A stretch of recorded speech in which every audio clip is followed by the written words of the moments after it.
Good morning, class 7. We were discussing chapter number 10, transportation and excretion in organisms, in which today we will be discuss about the transportation of substances in plants.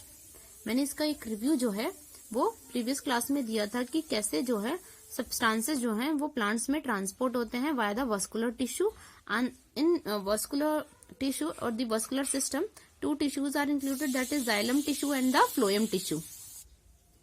In further that, first of all we will be discussing how transport of water and minerals is taken in the plants. Okay, कि plants और animals में जो है वो water का और minerals का transport कैसे होता है. सबसे पहले रूट्स हैव रूट हेयर्स. हमें पता है रूट्स में क्या होते हैं, स्मॉल स्मॉल रूट हेयर्स होते हैं. They observe water and minerals effectively. वो क्या करते हैं, वाटर और मिनरल्स उनके साथ में जब मिनरल डिजोल्व होते हैं वाटर के अंदर उनको वो एब्जॉर्ब कर लेते हैं. These root hair increases surface area for absorption of water. ये रूट हेयर क्यों प्रेजेंट होते हैं, ताकि जो सरफेस एरिया है एब्जॉर्प्शन ऑफ वाटर के लिए वो इंक्रीज हो जाए. Water enters the root hairs through osmosis. Water जो है वो रूट हेयर में एब्जॉर्ब होता है via the process known as osmosis. ठीक है, अब ये ऑस्मोसिस क्या होती है, हमने पहले पढ़ा है डिफ्यूजन के बारे में. ठीक है, डिफ्यूजन क्या था, movement of substances from higher concentration to lower concentration.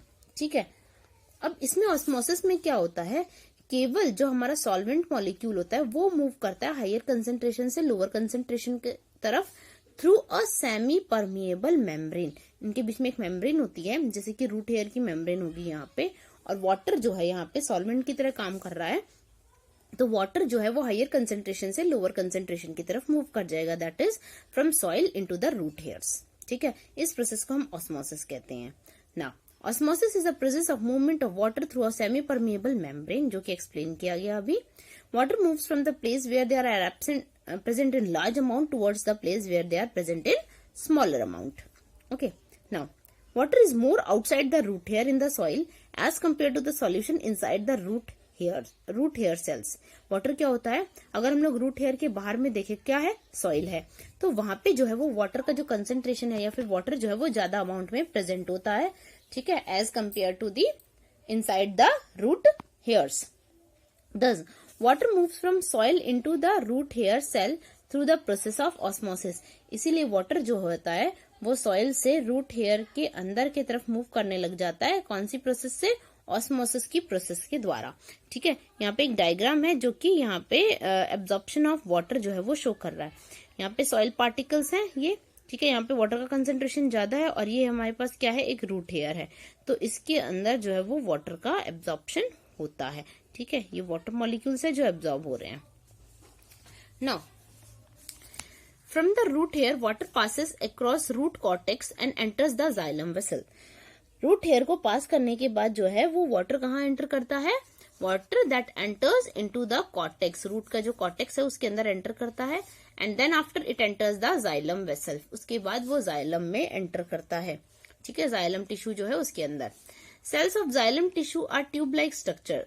Xylem के जो सेल्स होते हैं वो कैसे होते हैं, ट्यूब लाइक स्ट्रक्चर्स होते हैं. They join together at the end to form a long pipe that passes through the stem and reaches up to the tip और leave, flowers and other parts of plant. ठीक है, तो ये जो xylem के tissues हैं वो कैसे होते हैं, पाइप लाइक स्ट्रक्चर होते हैं. वो एंड टू एंड ज्वाइन होते हैं, इस तरीके से pipe like long pipe like structure बना लेते हैं वो, और रूट एयर से होते हुए वो कहाँ तक, प्लांट के other part such as leaves, flowers, ठीक है, उन पार्ट्स तक ये जो पाइप लाइक सिस्टम है ये जाता है और वाटर को कंडक्ट करता है, वाटर को पहुंचाता है. ठीक है, now transport and water and minerals is termed as ascent of sap. ये जो ट्रांसपोर्ट है वाटर और मिनरल्स का प्लांट के अंदर, इसे हम एक और टर्म से जानते हैं जिसे कहते हैं एसेंट ऑफ सैप. ठीक है, इसे क्या कहते हैं, accent of SAP. Ascent of sap take place due to the suction force caused by transpiration. Ascent of sap जो है वो क्या होता है, एक फोर्स की वजह से होता है. ठीक है, क्या, कौन सा फोर्स, जैसे कि अगर हम लोग क्या करें, हमें अपने हाउसेस में जो है वो पानी जो है ऊपर टैंक तक पहुंचाना है नीचे से ग्राउंड से, तो हमें क्या करना पड़ता है, मोटर लगानी पड़ती है जो कि एक पंप की तरह काम करता है. ठीक है, तो इन द सिमिलर मैनर हम जब ट्रीज होते हैं वो भी क्या होता है, बहुत बड़े बड़े होते हैं, तो उनको भी एक सक्शन पुल चाहिए होता है, जो कि कौन देता है उनको, ट्रांसपीरेशन। ट्रांसपीरेशन क्या है, the movement of water vapours through the leaves, ठीक है। जो एक्सेस वाटर होता है प्लांट्स के अंदर, वो जो है वो लीव्स से वाटर वेपर के फॉर्म में रिलीज होता रहता है धीरे धीरे, ये ठीक है। तो इसी ट्रांसपीरेशन की वजह से एक ट्रांसपीरेशन पुल मिलता है, ताकि वाटर जो है वो ऊपर तक प्लांट्स में पहुंचा जा सके, ठीक है ना। Here is the diagram that showing transport of water and food in plants by xylem and phloem, ठीक है। यहाँ पे देखो क्या है, सबसे पहले यहाँ पे क्या है, रूट्स हैं, ठीक है, और ये सॉइल है जिसके अंदर वाटर प्रेजेंट है। सबसे पहले रूट्स क्या करते हैं, इसको एब्जॉर्ब करते हैं, और ये जाइलम है, जाइलम वेसल कहाँ तक लेके जाते हैं, लीव्स तक लेके जाते हैं। उसके बाद लीव्स के अंदर क्या बनता है हमारे पास, फूड बनता है, जो कि फ्लोएम लेके आता है कहाँ तक, रूट्स तक लेके आता है, ठीक है। Now next is the transport of food. अब हमने देखा ट्रांसपोर्ट ऑफ वाटर कैसे होता है, ठीक है, और वो कौन करता है, दैट इज जाइलम टिश्यू। अब ट्रांसपोर्ट ऑफ फूड कौन करता है, दैट इज फ्लोएम, ठीक है। चलो देखते हैं ट्रांसपोर्ट ऑफ फूड कैसे होता है प्लांट्स के अंदर। The process by which the food manufactured in leaves is transported to all part of plant is called as translocation. जैसे हमने वाटर का ट्रांसपोर्ट जो होता है उसे हमने कहा था ascent of sap, in the similar manner जो फूड का ट्रांसपोर्ट होता है उसे हम कहते हैं ट्रांसलोकेशन, ठीक है। Now the tissue that transport food is the phloem. Phloem tissue are made up of tube like cells which are perforated with holes at the end. ये जो होते हैं ये भी ट्यूब लाइक स्ट्रक्चर्स होते हैं, लेकिन परफोरेटेड होते हैं, मीन्स उसके अंदर जो होते हैं छोटे छोटे होल लाइक स्ट्रक्चर्स होते हैं एंड पे, ठीक है। These cells are called sieve tubes, और इनको हम कहते हैं sieve tubes. They joint each other, they क्या होते हैं, वो एक दूसरे के साथ ज्वाइंट होते हैं and to form an long tube like structures. Food is transported through this tube. The transportation में be in all direction. Phloem tissue is present along with the xylem. क्या होता है, फ्लोएम में जो ट्रांसपोर्टेशन है वो सारे डायरेक्शंस में होता है, ऊपर की तरफ भी, नीचे की तरफ भी, साइड में भी, ठीक है। और ये जो फ्लोएम टिश्यू होता है, ये जो होता है वो जाइलम के साथ में ही प्रेजेंट होता है, okay. Now what are the difference between the transport of water and minerals and food. मतलब वाटर के ट्रांसपोर्ट और मिनरल के ट्रांसपोर्ट में एंड फूड के ट्रांसपोर्ट में क्या डिफरेंस है वो हम देखते हैं। सबसे पहला, it take place through xylem tissue. Water कौन करता है, जाइलम टिश्यू, और फूड का ट्रांसपोर्ट फ्लोएम टिश्यू। दूसरा, इसमें conduction of water take place in upward direction. केवल ऊपर के डायरेक्शन में ही वाटर का कंडक्शन होता है, लेकिन इसमें सारे डायरेक्शंस में होता है। नेक्स्ट, इसमें जो होता है वो ट्रांसपीरेशन जो है वो कंडक्शन का फोर्स बनता है। यहाँ पे ट्रांसपीरेशन जो है वो कोई भी रोल प्ले नहीं करता फूड के ट्रांसपोर्ट में। नेक्स्ट, इस को हम लोग एसेंट ऑफ सैप भी कहते हैं, और ट्रांसपोर्ट ऑफ फूड को हम ट्रांसलोकेशन कहते हैं, ठीक है। Now the last topic which we are remaining is the transpiration, ठीक है। लास्ट टॉपिक हमारे पास है ट्रांसपीरेशन। देखते हैं ट्रांसपीरेशन क्या होता है।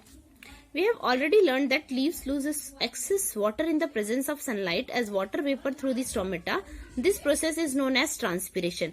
हमें पहले से पढ़ा है कि जो leaves होती हैं वो excess water जो है वो in the presence of sunlight जो है वो स्टोमेटा के थ्रू लूज करते हैं, और इसी प्रोसेस को हम कहते हैं ट्रांसपीरेशन।